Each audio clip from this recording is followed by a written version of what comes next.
ხერხემლის დაავადებები იმდენივე ხნისაა, რაც კაცობრიობა. 1000 წლეულების მანძილზე სახალხო მედიცინა ინტენსიურად იყო დაკავებული ამ დაავადებების პროფილაქტიკა შესწავლით და უნდა ითქვას, რომ არც თუ უშედეგოდ. საქართველოში სულ ახლახანს ქრონოკინეზითერაპიის ცენტრი დაარსდა, სადაც ტარდება სამკურნალო პროცედურები. ბუმბნოვსკის მეთოდით გამოყენებით. კინეზითერაპევტი ალექსანდრე კონარატენკო. კინეზითერაპია ახალი მიმართულებაა მედიცინაში, რომელიც მოძრაობით მკურნალობას ნიშნავს. იგი ეფექტურია კიფოზის, სკოლიოზის, ოსტეოქონდროზის, ხერხემლის მალათა შუა თიაქარის და ხერხემალთან დაკავშირებულ სხვა დაავადებებთან. 1997 წელს ვიყავი მძიმე პაციენტი. მქონდა ხერხემლის მალების შუა თიაქარი. თვენახევარი არ შემეძლო გადაადგილება. ყველაფერი ვსინჯე 2 წლის განმავლობაში და ბოლოს მივმართე ბუბნოვსკის ცენტრს, სადაც 3 კვირაში ვარჯიშების მეშვეობით შევძელი გადაადგილება და ცოტა ხნის შემდეგ სრულად განვიკურნე. ამის შემდეგ გადავწყვიტე ჩემი მოღვაწეობა ამ დაავადებების მკურნალობისთვის მიმეწყნა.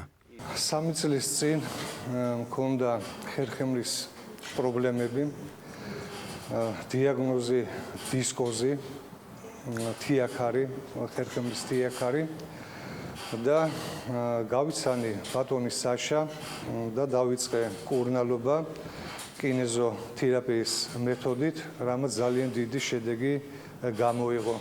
ეს არის მკურნალობა, სადაც არ სჭირდება ადამიანს მედიკამენტები და მხოლოდ ვარჯიშით, რომელიც არის სპეციალური ვარჯიშები, აღწევს ადამიანი, ვფიქრობ, სრულ განკურნებას. შემდგომ გავაგრძელე სახლშიც ვარჯიშების შესრულება და აი უკვე მეორე წელიწადია კიდევ გავდივარ რეაბილიტაციას. კიდევ მაქვს სურვილი, რომ გავაგრძელო ვარჯიშები. ალექსანდრე კონარატენკო 4 წელიარად საქართველოშია და მან პირველმა გააერთიანა ქრონო და კინეზითერაპია. ეს არის ორი მოწინავე მეთოდიკის ერთობლიობა. ქრონოთერაპიის პრინციპი მდებარეობს შემდგომში. ადამიანის ორგანიზმში არსებობს მიკროციკლები, რომლებიც კონკრეტული თანმიმდევრობით მეორდება. მათ შორის სადღეღამისო ციკლები, რაც საკმაოდ კარგად არის შესწავლილი და ამ ციკლებიდან ერთთან მეორე მხარეს გადახრა განიმარტება როგორც რომელიმე კონკრეტული დაავადება. მე მაქვს არაერთი მეცნიერული ნაშრომი ამ ორი მეთოდიკის ერთობლივ გამოყენებაზე, რაც ძალიან კარგ შედეგებს იძლევა. სარეაბილიტაციო ცენტრში გამოიყენება ანალოგის არ მქონე სარეაბილიტაციო ტრენაჟორები, რომლებიც შველის ხერხემლის ზემოთ ჩამოთვლილ დაავადებებს. ასაკთან ერთად ადამიანის ხერხემლის სტრუქტურა ჯდება, რაც ამ დაავადებებს უწყობს ხელს. ამ ტრენაჟორებით ვარჯიში საშუალებას იძლევა თავიდან ავირიდოთ მსგავსი გართულებები. თამამად შეიძლება ითქვას, რომ ჩემი მეთოდის ერთვიანი კურსი საგრძნობ შედეგს იძლევა. ხერხემლის გაუსაძლისი ტკივილები მქონდა ხერხემალზე. დიაგნოზი ოსტეოპოროზი, ხერხემლის მწვავე დაავადება. უკვე 15 წელია მკურნალობ. ძირითადად მედიკამენტებით.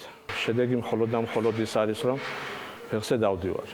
მოვმართე 1 თვის წინათ, ჩავმიტარდა 5-6 პროცედურა და თავს გზნობ შედარებით მხნედ. დამირეგულირდა წნევები, არ მაწუხებს და საგრძნობლად შემისუბუქდა ხერხემლის მიდამოებში ტკივილები.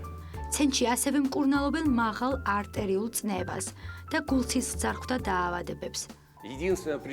მაღალი არტერიული წნევა ძირითადად გამოწვეული არის თავის ტვინის ჰიპოქსიით, ანუ ჟანგბადის ნაკლებობით.